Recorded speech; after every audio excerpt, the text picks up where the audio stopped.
begins to pick up the same kind of notion and knows when the baby needs to be fed, and whereas before that was just all sort of left to the woman. And it's interesting that you can train this aspect of your consciousness, and we talk about this in other places on this program about intuition. Ninth, the spiritual being sees a violent response to evil as participating in evil. They focus on what they are for.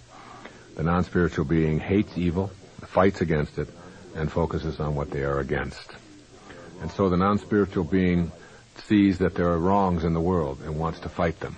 The spiritual being sees that there are wrongs in the world and wants to right them.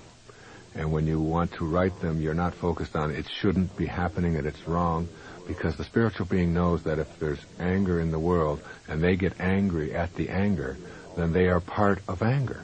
That anger is also something that they have joined in. And a terrorist is really nothing more than someone who is using extreme measures to exert their influence, and those measures and those beliefs that they have are the opposite of yours. When the American Revolution was fought, the people who were terrorists were just those on the losing side.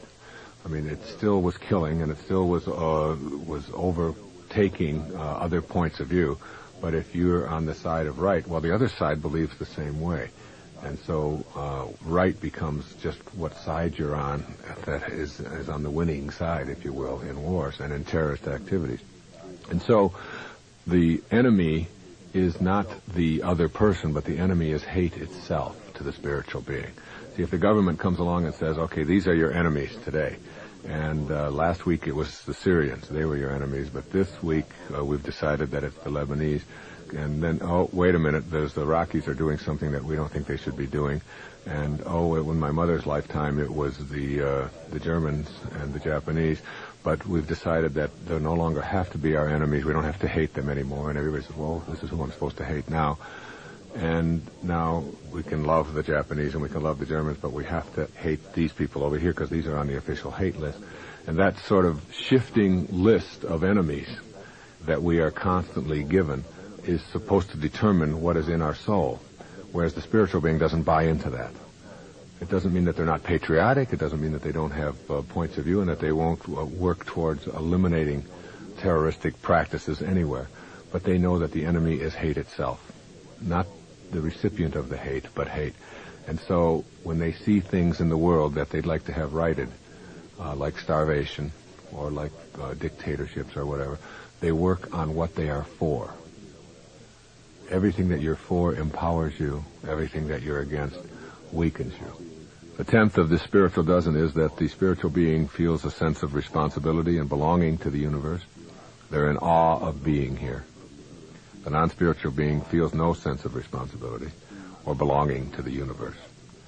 You see the spiritual being picking up a soda pop can when they're walking along. I find myself doing this all the time. If I see something that I know is going to be there forever, and that has been discarded by someone who is non-thinking, I will pick it up and put it in a trash can. Not because I put it there or it's my responsibility to do it, but because I really and truly feel a sense of responsibility and belonging to this universe.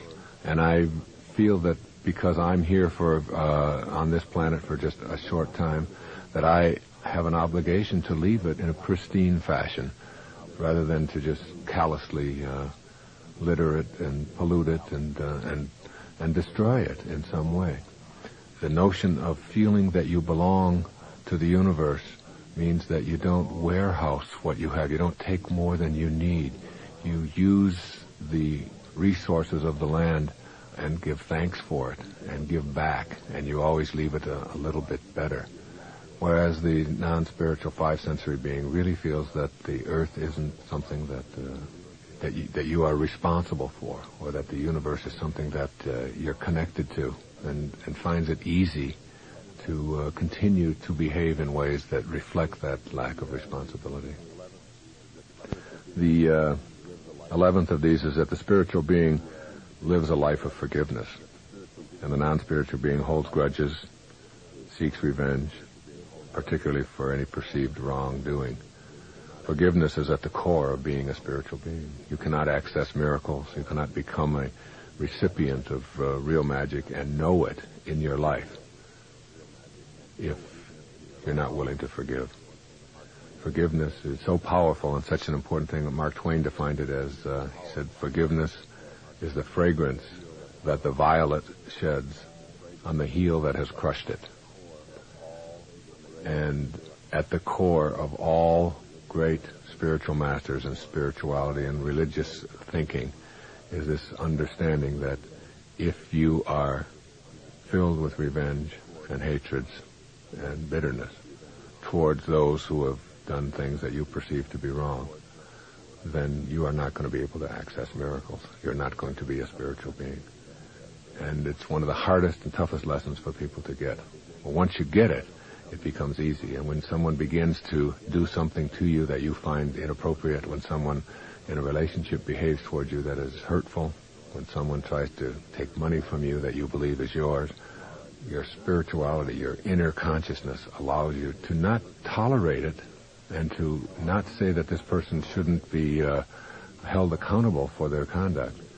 But inside, in that magical place where they live, they don't hold the grudge any longer. It's in divine order. And while I don't endorse what other people are doing that is immoral or illegal or whatever, I don't own it either, and I won't hang on to it. And finally, the last of these qualities of the spiritual being versus the non-spiritual being is really the essence of this entire program. The spiritual being believes in their ability to manifest miracles. The non-spiritual being believes in limitations, and that miracles, while they may happen, they're unpredictable and they're just lucky occurrences. Some people just happen to get it, and it's just the throw of the cosmic dice. Whereas the spiritual being knows that if they align themselves in these 12 ways that I've just described, and they allow these qualities to reign within their physical life, that is, their physical being is aligned in such a way that they become a person who is as you think, so shall you be, rather than the other way around. If you look at these 12 categories and study them carefully, you'll see that virtually all of them come under the heading of the non-spiritual being believes in as you be, so shall you think. That is, the physical world is there, and however it is, this is sort of what determines how I think. The spiritual being has it the other way around, from Proverbs. As you think, so shall you be. My internal organization is such that I align myself in a certain way, and my being, my physicalness, will then flow from that. So you take your choice. You either be a person who first and foremost creates it in their own mind with a spiritual alignment, or goes out into the physical world and allows their thoughts to be determined by what they run into. The choice is yours.